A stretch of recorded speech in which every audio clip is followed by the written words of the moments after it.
วันที่น้องพร้อมจักมือได้เด้โอเคเถิดแม่ผมหอมอยากมานอนกอดห่วมหอคือสิอุ่นใจ3 ปีที่อายหาเงินแต่งงานหากันมานานอายยานคนอื่นแย่งไปเจ้าหูบ่ลาว่าอายหักน้องสำใดตำแหน่งหัวใจยกให้ที่หนึ่งเลยนะมือใดสิให้อายมาขอแต่งค่าดองสิถึกหรือแพงสิแต่งเอาน้องแก้วตา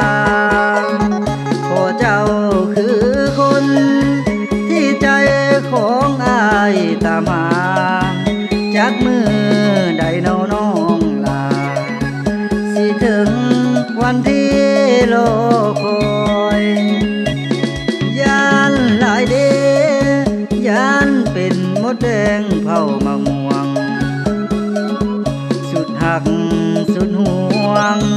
คนอื่นมาแย่งเอาไปอายเต็มใจแห้งแต่น้องบ่แต่งตัวให้อายคอย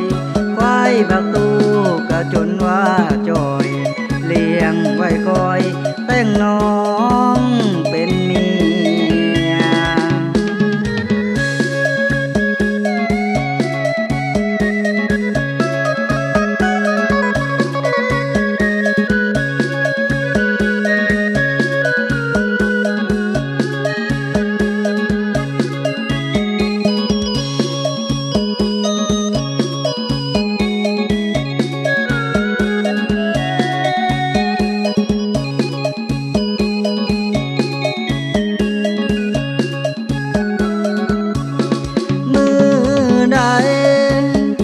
สิให้อายมาขอแต่งค่า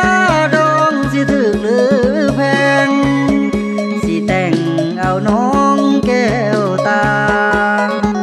ขอเจ้าคือคนที่ใจของอายตามหาจักมือ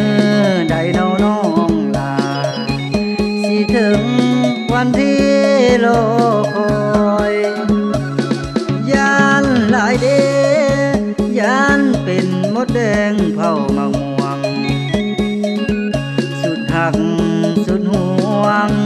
คนอื่นมาแย่งเอาไปอายเต็มใจ